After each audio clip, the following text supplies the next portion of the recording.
Audio on demand from Vision Christian Media. Exploring faith and the future.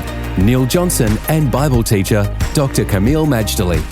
We have begun to talk about what is called the culture war and a discussion of things that are conservative and those things that are progressive. Let's talk some more about the progressive side of the culture war argument today, Kameel. How do you tell who is a conservative and who is a progressive? Well, it's actually both very easy and somewhat challenging.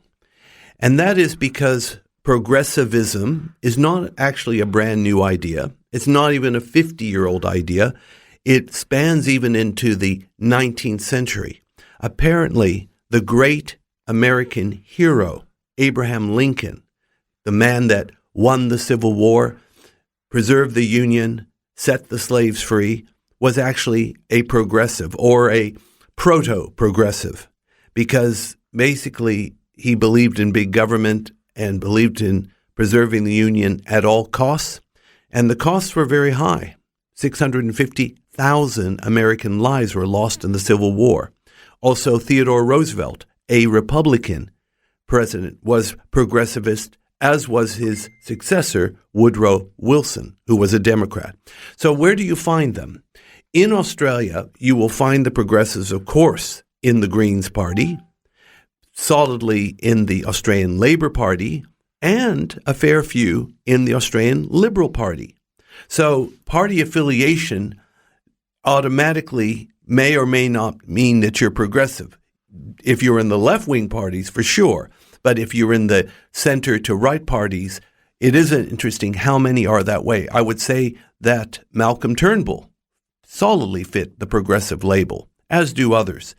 But it's not just limited to political parties. And by the way, Barack Obama and Hillary Clinton in the United States were very much in that camp. I would call Obama, in fact, the prince of progressivism in every way. He's a classic. But you also find them in the media, in the judiciary, in academia, even starting in primary school. In other words, so many of the organs of society or institutions are in the progressive camp. Kameel, when we talk about our Christian faith, what it sounds to me like is that if Christian faith is displaced or removed, then the logical way to put your belief for a future is going to be on this progressive side. Is that a fair enough way to assess where faith might fit into the occasion where we talk about the culture war? That's a great question, but I have to be careful not to be too simplistic on the answer. In one sense, yes, you're right, Neil, but there's something more, and that is with the Christian faith, we are taught to live by looking to the living God alone, trust in Him alone, and by the precepts found in His Word. Now, some aspects of progressivism would seemingly come across as very biblical and very Christian, caring for the poor and taking in the refugees and things, and caring for the environment and making sure everyone is treated equal. That sounds all very Christian, but the difference is two things that I can think of. One is the premise that human nature is good. And second, that we look to a big, growing, bureaucratic, intrusive government to provide for our needs. The problem is we are called as Christians to look to God and God alone to provide for our needs.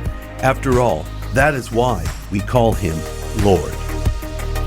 Faith and the Future with Neil Johnson and Dr. Kameel Majdali from Teach All Nations. Find articles, videos and podcasts from Dr. Kameel, plus today's and other episodes of Faith and the Future in the Vision app or at vision.org.au. Thanks for taking time to listen to this audio on demand from Vision Christian Media. To find out more about us, go to vision.org.au.